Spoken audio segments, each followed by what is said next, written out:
에서 가장 벗어나기 어려운 것이 있다면 그것은 근심이라고 하는 마귀다. 아무 일이 없는 날에도 이 마귀는 사람을 괴롭게 하고 혼란 속에 몰아넣는다. 이렇게 이야기를 했습니다. 근심을 가리켜서 마귀라고 한 것이 어떻게 보면 좀 과하다고 생각될지는 모르겠지만, 마귀가 근심과 걱정을 가지고 와서 우리의 삶을 끊임없이 괴롭히는 것은 사실입니다. 여러분, 우리가 세상을 살아가면서 우리는 하루도 근심, 걱정거리를 떼어놓고 살아가지 못합니다. 하지만 놀랍게도 이 복음서를 읽어보면 예수님은 근심, 염려 이런 것에 대해서 단 2곳에서만 이야기를 하고 계십니다. 마태복음 6장에서 산상설교를 하실 때에 무엇을 먹을까, 무엇을 입을까 염려하지 말라. 내일 일은 내일 염려할 것이요 한날 괴로움은 그날로 족하니라. 이렇게 말씀하셨습니다. 의외로 예수님은 근심에 대해서 여러 이야기들을 하지 않으셨고 또 많은 설명을 붙이지 않으셨습니다. 아주 단순 명료하게 근심하지 말아라 이렇게 말씀하고 계십니다. 여기 1절에 보면 너희는 마음에 근심하지 말라 그랬는데 이 너희는 제자들을 가리킵니다. 가룟 유다를 제외한 11명의 제자를 앉혀놓고 주님께서는 너희 마음에 근심하지 말라 이렇게 한 말씀 하셨습니다. 제자들로서는 근심할 수밖에 없는 상황입니다. 그때 제자들은 잠을 잘 수도 먹을 수도 없었습니다. 그들은 예루살렘을 예수님 따라오면서 이 긴장감에 휩싸여 있었는데, 왜냐하면 예수님께서 내가 예루살렘에 올라가서 죽게 될 것이다 이렇게 말씀하셨기 때문입니다. 예루살렘에 들어와 보니까 또 분위기도 살기등등합니다. 언제 무슨 일이 터질지 모르는 예측할 수 없는 긴장감으로 인해서 이 제자들이 많이 눌려 있는 그런 상태입니다. 상황이 이렇다 보니까 제자들이 근심하는 것은 어떻게 보면 당연한 일이었습니다. 스승을 3년간 따라다녔습니다. 그 예수님의 운명과 자신들의 꿈, 이것이 지금 산산조각나는 그런 상황이고 신변조차도 위태로워지는 그런 상황에 직면해 있는 것입니다. 하던 일 팽개치고 예수님을 따랐기 때문에 이제 이 일이 무산되면 어떻게 살아갈까, 이 생계까지도 걱정해야 될 그런 상황이에요. 충분히 걱정할 이유가 있습니다.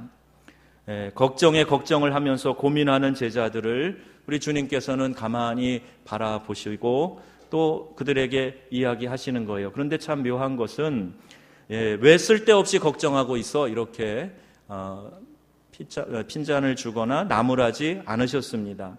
예수님은 걱정하는 제자들을 진정으로 진심으로 이해하고 계셨어요. 그래서 너희는 마음에 근심하지 말아라 이렇게 나직히 타이르고 계시는 겁니다. 이 말씀에 근심하는 제자들의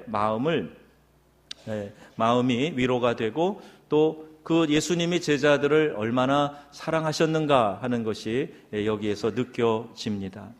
오늘 우리의 삶을 한번 돌아봅니다. 근심에서 완전히 벗어나서 살 수 있는 사람이 있을까요? 나는 하나도 근심이 없다. 근심거리 내 인생에 내 사전에는 없다. 아마 그런 분들은 한 분도 안 계실 거예요. 근심 없이 창공을 헐헐 날아갈 듯 늘 가벼운 마음으로 살아가는 사람 그리 많지 않습니다. 그래서 하는 말이 있죠. 인생 만만하지 않다는 겁니다. 어느 누구도 우리의 인생을 수월하게 생각하지 않아요. 그냥 소풍 다니는 바람쐬러 산책하는 그런 식으로 생각할 수 없습니다. 인생에 불어닥치는 여러 가지 어려운 일들이 우리를 가만히 놔두지 않기 때문에 언제나 우리는 독백처럼 하는 이야기가 인생 만만하지 않다는 이런 고백입니다.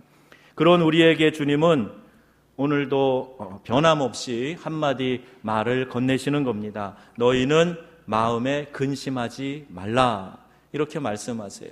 세네카라고 하는 유명한 사상가가 있었는데 그가 이야기하기를 진짜 무거운 근심은 말이 적다. 가벼운 근심은 말이 많다, 이렇게 얘기합니다. 여러분, 마음이 무거워서 누군가에게 그 무거운 마음을 지금 계속 얘기하고 계시면 그래도 살만한 거예요. 그런데 정말 가슴이 너무 무너질 정도로 아프고 무겁고 근심에 휩싸여 있으면 아무 말도 나오지 않습니다. 숨이 턱 막히고 살아갈 마음도 없고 밥을 먹을 생각, 식욕도 들지 않고 잠을 자려고 눈을 감아도, 잠을 청해도 잠이 오지 않습니다.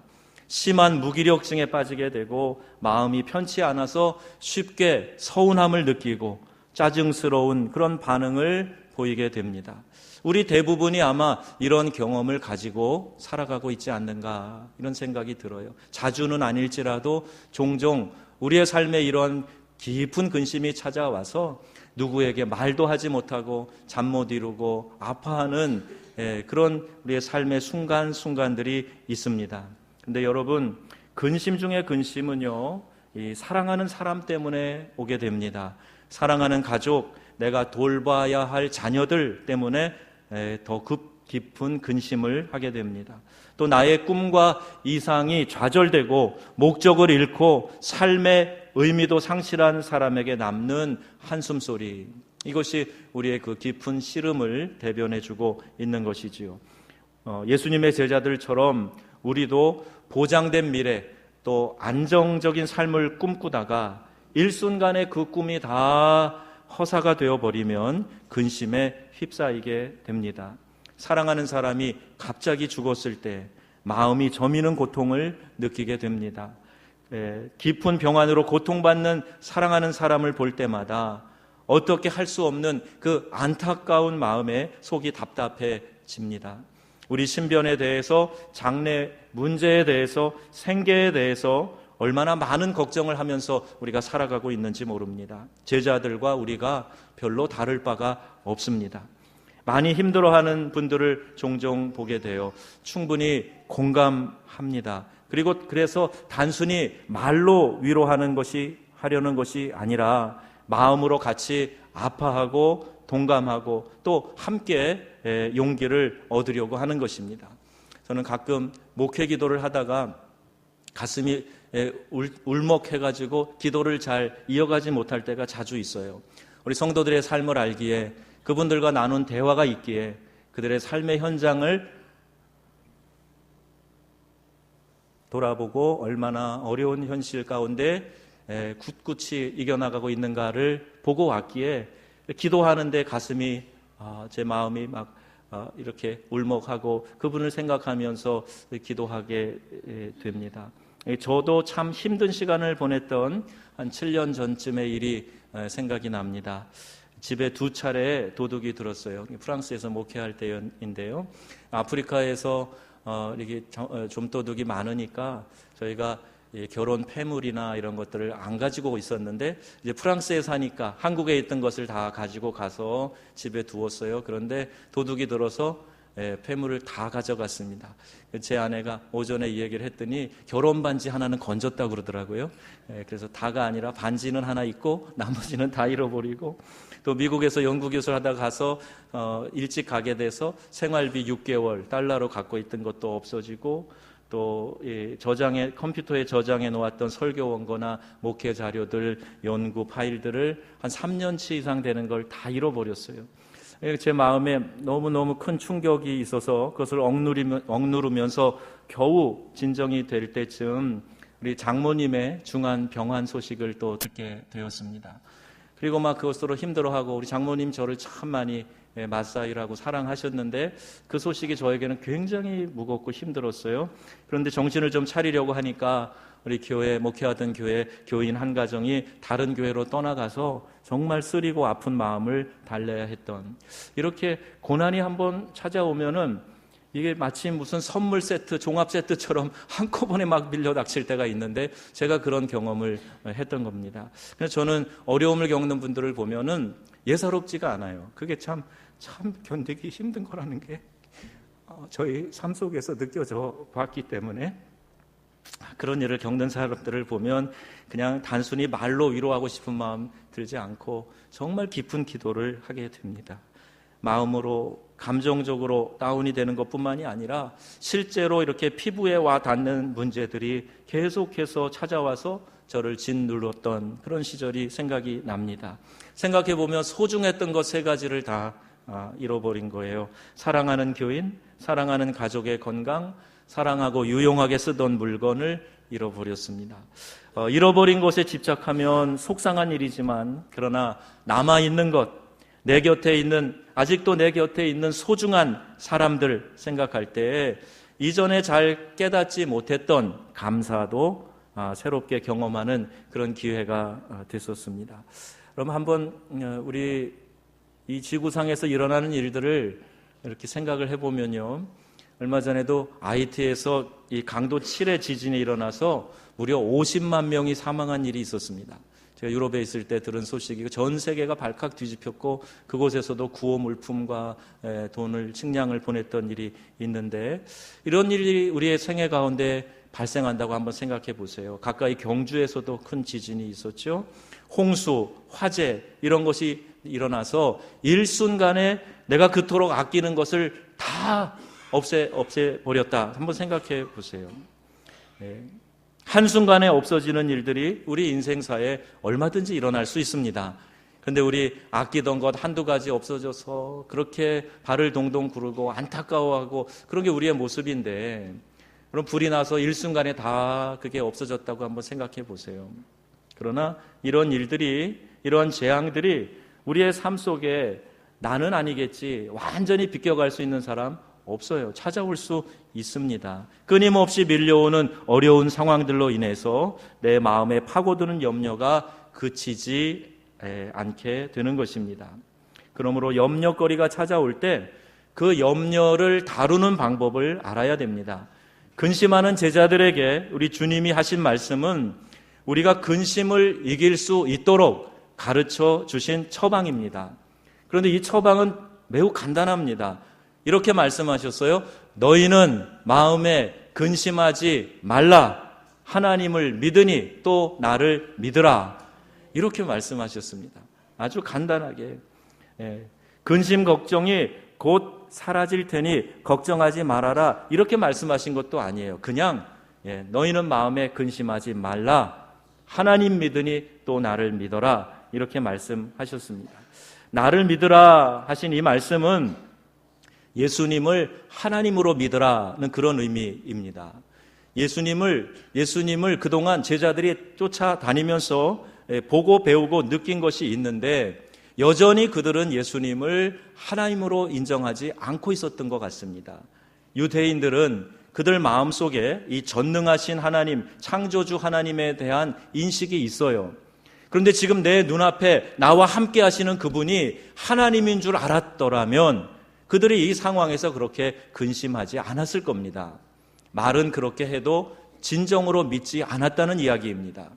저와 여러분은 어떻습니까? 우리가 하나님을 믿는다고 하고 예수를 나의 구주라고 고백하고 내가 그 자녀된 권세를 가졌다고 말하고 있고, 성령께서 지금 내 안에 계셔서 나와 함께 하신다고 그렇게 고백하면서도 여전히 우리는 하나님을 하나님으로 대하지 아니하고 내 안에 계시는 성령님을 인정하지 아니하고 그 하나님이 나의 삶의 모든 것을 주관하실 수 있다는 사실에 대해서 애써 외면을 하면서 나를 믿으면서 살아가고 있는 것은 아닙니까?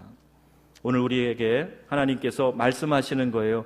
하나님을 믿는 것처럼 나를 믿고 그리고 너희는 근심하지 말아라. 이렇게 우리에게 말씀해 주고 계십니다. 하나님에 대한 철저한 믿음이 우리에게 필요합니다.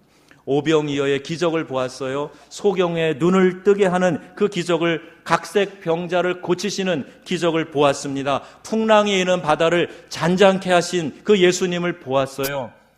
그리고 무리를 걷는 기적도 경험해 보았습니다. 그런데 그러한 제자들도 예수를 하나님의 아들로, 그분이 하나님이신 것으로 진정 믿지 못하고 있는 상황이었습니다. 그래서 빌립이 주여 아버지를 우리에게 보여주소서 이렇게 이야기하고 있는 겁니다. 보여지는 현상을 통해서 하나님을 믿으려는 것은 하나님을 하나님으로 믿지 못한다는 반증이 되기도 합니다. 내 안에 역사하시는 성령, 내 안에 내주하시고 나와 함께 하시고 나를 위로하시는 하나님의 영이 지금 나와 함께 하신다는 사실을 여러분 믿으시기를 바랍니다. 그래서 그 하나님이 나를 아시고 나의 이 어려운 문제들을 하나님도 같이 나와 함께 하고 계시고 그것을 이겨 나갈 수 있도록 우리 하나님이 인도하신다 하는 이 사실이 오늘 우리에게 큰 위로가 되고 큰 힘이 되는 것입니다. 어떤 특별한 은사가 임해야 또 어떠한 특별한 감정이 따라와야 성령이 역사하시는 것이 아닙니다. 신앙의 감정주의에 빠지고 신비주의 신앙에 빠지고 특별한 어느 장소에 가야만 하나님이 들으신다고 생각하고 특별한 어떤 사람을 통해서만 내가 하나님의 역사를 체험할 수 있다고 생각하는 것, 이것이 미신이에요. 그릇된 신앙입니다. 하나님은 오늘 우리가 진정으로 예배하고 있는 이 예배의 자리에 우리와 함께 하시는 줄로 믿으시기 바랍니다. 하나님은 내가 예수를 주로 고백한 그 순간에 내 안에 들어오셔서 성령이 내 안에 들어오셔서 임하시고 내 주하고 계시는 거예요. 나와 함께 하고 계시는 겁니다. 그래서 그 하나님이 내 안에 계심을 믿고 하나님, 이 어려운 상황을 제가 접했네요. 도와주세요. 힘을 주세요. 위로해 주시고 하나님의 권능을 베풀어 주세요. 하나님 외면하는 하나님이 아니세요. 우리의 삶을 붙들어 주시고 우리가 넉넉히 이길 수 있도록 인도해 가시는 좋으신 우리 아버지이심을 믿으시기 바랍니다. 너는 나를 본 것으로 믿느냐? 보지 못하고 믿는 것이 더 나으니라. 우리 부활하신 주님이 의심하였던 도마에게 하신 말씀입니다. 여러분, 오늘 우리가 하나님을 하나님으로 인정하고 그 하나님을 내 삶에서 모셔드리고 동행하는 것이 얼마나 능력이 있는 삶인지 모릅니다. 여호수아 2장에 보면 이 기생 라합에 대한 이야기가 나오는데 이스라엘의 정탐꾼을 숨겨주면서 그가 한 이야기입니다. 이방인입니다. 직업이 기생입니다. 그런데 그도 하나님에 대하여서 소리를 듣고 하나님을 알고 하나님을 두려워하는 God fearer, 하나님을 두려워하는 사람들이 도처에 있었어요. 아직까지 정확하게 야훼 신앙을 갖지는 못했지만 그러나 하나님이라는 분, 유대인들이 이스라엘 백성이 믿는 하나님이 진짜 신이다, 진짜 하나님이다, 그렇게 알고 있었던 사람들이 있었는데 이 라합이 그랬습니다. 그의 고백을 들어보면 여호수아 2장 11절에 너희의 하나님 여호와는 위로는 하늘에서도 아래로는 땅에서도 하나님이시니라, 이렇게 고백합니다. 옛날 성경에는 상천하지의 하나님이시라 그렇게 얘기하는 거예요. 우리 신학적인 용어로는 무소부재라고 합니다. 안 계신 곳이 없다는 거예요. 하늘 위에나 땅 아래나 그 어느 곳에도 하나님은 존재로 충만하신 분인 줄로 믿습니다. 그래서 우리를 모르시는 게 아니에요. 우리의 상황을 외면하시지 않습니다. 어찌 부모가 사랑하는 자녀의 상황을 외면할 수 있겠습니까? 여러분, 우리에게 근심이 찾아올 때, 염려가 찾아올 때, 삶에 문제가 있을 때 하나님이 더 잘 아시고 그것을 통해서 우리를 때로는 연단하게도 하시고 때로는 그것을 통해서 우리를 더 성숙하게 만들어주시고 그리고 때를 정하여 우리 하나님이 그 모든 문제들을 해결하도록 인도해 주시는 좋으신 우리 아버지이신 줄 믿습니다. 하나님은 항상 살아계시고 늘 깨어서 온 우주를 주관하고 계세요. 모든 약한 자와 고통당하는 자를 도와주시는 하나님이십니다. 그러면서 우리에게 모든 염려를 나에게 맡겨다오. 수고하고 무거운 짐 지고 그렇게 헤매이고 쓰러지고 그렇게 넘어져 있지 말고 내게로 오라. 내가 너희를 쉬게 하리라. 이렇게 우리를 초청하고 계시는 것입니다. 우리 큰딸 아이가 겁이 좀 많았어요. 이 아이를 데리고 바닷가에 가면 물놀이를 잘 안 합니다. 그래서 아이를 이렇게 들고 제가 바닷가로 이렇게 같이 걸어 들어가요. 그러면 막 소리치고 막 때로는 막 저를 꼬집고 막 빨리 나가라고 막 불안해하고 그래요. 그럼 제가 속이 좀 안 좋았어요. 얘가 나를 못 믿나? 내가 아빠인데 너 하나는 보호해 줄 수 있는데 그런 마음이 들어서 가끔 이제 심통스럽게 얘기를 합니다. 아이가 막 소리를 지르고 울고 그러면 야, 너 여기서 계속 울고 있을래? 아니면 아빠 믿을래? 그렇게 얘기해요. 그러면 아빠 믿을래요? 이제 그러고 꽉 끼어 앉습니다. 저 그때 광경이 자주 생각이 납니다. 제자들은 결정해야 됐습니다. 예수님을 하나님으로 믿을 것인가, 아니면 계속 절망 가운데 거기서 머물면서 계속 두려워하면서 그렇게 살아가야 될 것인가, 제자들은 결정해야만 했습니다. 우리 마음이 근심으로 고통받지 않도록 보호하기 위해서는 우리를 모든 환난 가운데서 보호하시며 우리와 동행하시는 주님을 전능하신 하나님으로 믿어야 할 것입니다. 우리 신앙 고백도 하지요. 사도신경에 나는 전능하신 하나님 아버지 천지의 창조주를 믿습니다. 이렇게 고백합니다. 하나님을 전능하신 아버지라고 우리가 늘 고백하고 있어요. 그런데 왜 두려워합니까? 그 하나님이 나와 함께 하시면 되는 것이지, 예수님 한 분이면 되는 것이지, 그분이 나의 삶을 책임지신다고 하는데 우리가 그 염려를 싸지고 그것 때문에, 그 염려 때문에 짓눌려서 살아가야 될 이유가 뭐가 있냐는 말이에요. 여러분, 하나님을 여러분의 좋으신 아버지, 전능하신 능력자이심을 꼭 믿으시기를 바랍니다. 이 하나님이 말씀하시는 거예요. 너희 염려를 다 주께 맡기라. 베드로 사도를 통해서 우리에게 말씀하고 있어요. 그렇게 맡기면 하나님께서 권고하시는 것을 보게 될 것이다. 권고라는 말은 어드바이스예요. 우리에게 충고하시고 조언하시고 이 어려움을 잘 헤쳐나갈 수 있는 지혜를 주시고 이끌어 가신다는 말입니다. 어떻게 하면? 염려를 하나님께 맡기면. 빌립보서에 보면 아무것도 염려하지 말고 오직 모든 일에 기도와 간구로 너희 구할 것을 감사함으로 하나님께 아뢰라. 그리하면 모든 지각에 뛰어난 하나님의 평강이 그리스도 예수 안에서 너희 마음과 생각을 지키시리라. 이렇게 말씀하세요. 염려 대신에 기도하면 하나님이 우리 마음과 생각을 지켜주셔서 인도해 가신다 하는 말씀입니다. 염려스러운 일이 계속 이어질 때 하나님께서 그 염려를 제거해 주시는 것을 체험하게 됩니다. 나 혼자 감당하기에 벅찰 때 하나님께서 그 염려를 같이 지고 가시는 것을 느끼게 되는 겁니다. 내가 꼭 짊어지고 가야 될 염려라면 너무 무겁지 않도록 감당할 능력도 주시는 분이 우리 좋으신 아버지 하나님이심을 믿으시기 바랍니다.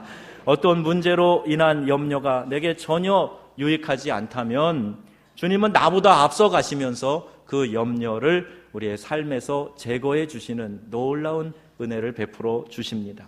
예수 그리스도가 전능하신 하나님인 것을 믿으면 그것을 믿는 믿음만으로 우리가 가지고 있는 모든 염려에서 자유롭게 됨을 여러분 믿으시기 바랍니다. 근심하는 자 같으나 기뻐하고, 고린도후서에 있는 이 말씀이 뭐예요? 근심하는 자 같으나 기뻐하고. 염려 근심거리는 믿는 자나 믿지 않는 자나 다 찾아와요. 그런데 믿는 자와 믿지 않는 자는 해방시켜 주실 분임을 믿습니다. 이 고백을 하고 나아가게 될 때에 우리 하나님의 구체적인 도우심과 인도하심이 우리의 생애에 나타나게 될 줄로 믿습니다. 우리 신앙생활 하는 가운데에도 위기를 만날 수 있습니다. 욥과 같이 삶에 여러 가지 고난이 이유 없이 찾아올 수도 있어요. 내가, 내 가정이 특별한 문제가 없어도 이 나라의 문제 때문에, 내 이웃 때문에, 잘못된 지도자 때문에 공동체가 몸살을 앓을 수도 있습니다. 그러나 그 모든 상황에서도 우리 하나님은 신실하고 좋으셔서 해결책을 우리에게 제시해 주신다는 겁니다. 어려움을 겪는 사람들에게 여러분 함부로 충고하지 마세요. 저도 목회자로 신방을 하다 보면 어려움 가운데 있는 교인들을 대할 때 하나님이 분명하게 그 고통의 원인이 이것이다 라고 저에게 깨닫게 해주실 때도 있지만 대부분 많은 경우에는 저도 그것을 모릅니다. 단지 그에게 하나님과 이렇게 연결될 수 있도록 하나님께 더 가까이 가도록 권면하고 그렇게 충고하고 기도할 뿐이에요. 왜냐하면 고난을 겪고 있는 그 상황에서 그도 하나님의 사랑하는 자녀이기 때문에 하나님과의 관계에서 깨닫게 되는 것이 있습니다. 고난의 문제와 그에 대한 해석은 나와 하나님 사이에 마치 비밀 코드처럼 전달되기 때문에 다른 사람이 정확하게 이해할 수 없는 것입니다. 욥의 고난을 잘못 알고 그 친구들이 빌닷과 소발 같은 이런 친구들이 엉뚱한 이야기를 하지 않습니까? 하나님은 그에게 깨닫게 해주시는 거예요. 내가 하나님을 믿는 자이면 고난의 문제가 찾아왔을 때 깊이 기도하고 하나님께 나아가면 왜 이 고난이 내 삶에 있는가? 어떻게 해야 여기서 벗어날 수 있는가? 하나님이 말씀해 주시는 겁니다. 그러므로 여러분, 나그네 같은 짧은 인생을 사는 동안 우리의 인생의 문제를 해결하기 위해 신앙생활하고 또 문제가 해결되지 않으면 낙심해서 뒤로 물러나고 이런 신앙 가지면 안 됩니다. 고통에는 다 뜻이 있고 우리가 어떤 고난을 경험하게 되면 이것을 통해서 하나님이 우리를 다루시는 분명한 이유가 있다 하는 것을 깨닫게 되시기를 바랍니다. 신앙의 궁극적인 목적은 구원입니다. 우리가 영생을 얻는 거예요. 이 땅을 사는 동안 여러분 예수님 만나서 영생 얻으셨다면 여러분 성공한 승리한 인생을 사신 겁니다. 근데 이 땅에서 많은 것을 다 거머쥐고 살아도 예수님을 못 만나면 그가 심판대 앞에서 우리 주님을 구원자로 경험하지 못하기 때문에 영벌을 받게 되는 겁니다. 여러분은 이 땅을 사는 동안 예수를 구원자로 꼭 만나셔서 이 영생을 소유하고 살아가시기를 축복합니다. 그것이 인생에서 가장 잘 사는 길이에요. 그래서 우리가 그 은혜에 감격해서 이렇게 나와 예배하고 하나님의 기쁨을 위해 살아가는 것입니다.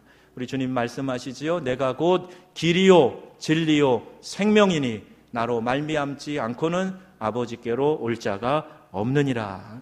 하나님이 얼마나 신실하고 좋으신 분이십니까? 너희는 마음에 근심하지 말라. 하나님을 믿으니 또 나를 믿으라. 우리 주님 이렇게 말씀하시면서 우리의 염려와 근심을 다 주님 십자가 아래 내려놓기를 권고하고 계십니다.